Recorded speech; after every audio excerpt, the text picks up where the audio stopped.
My name is Dr. Andrew DeCort. I'm a teacher, writer, and mentor.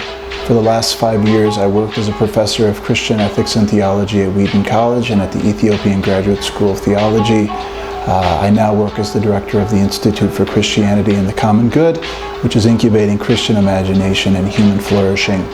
Today I want to say a few words to you about Christian faith and human suffering.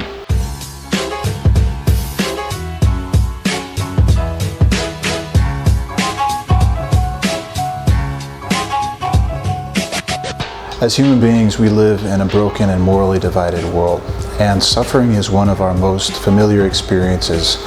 This can be physical suffering, psychological suffering, suffering in our relationships, spiritual suffering.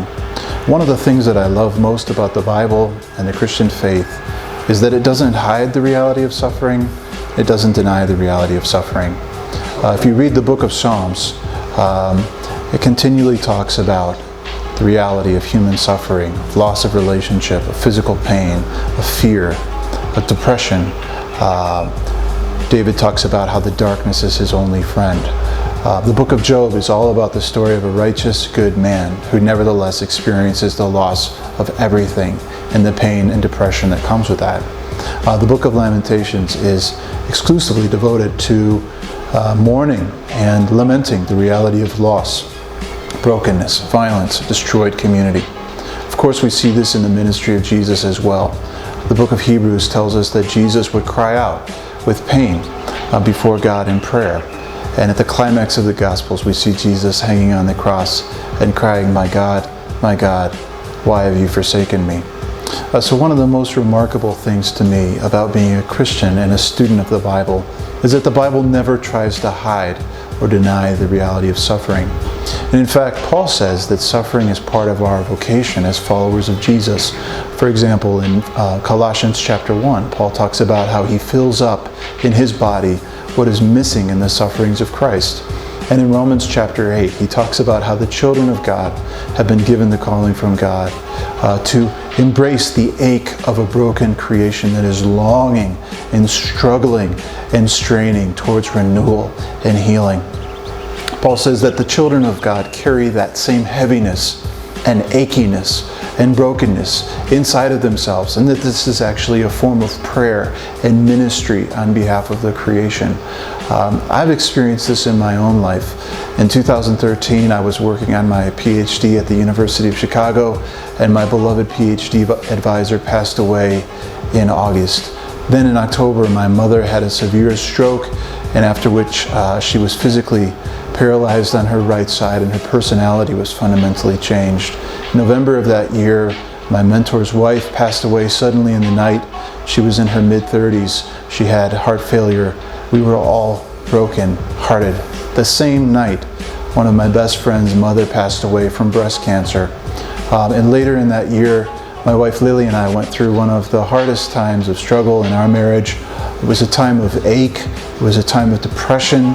It was a time of suffering and pain and loss. It was comforting in that time to know that the Bible doesn't hide this reality. It doesn't deny this reality. It actually calls us to courageously walk through these seasons of suffering, knowing that God is with us. So if suffering is part of the Christian life, how should Christians respond today?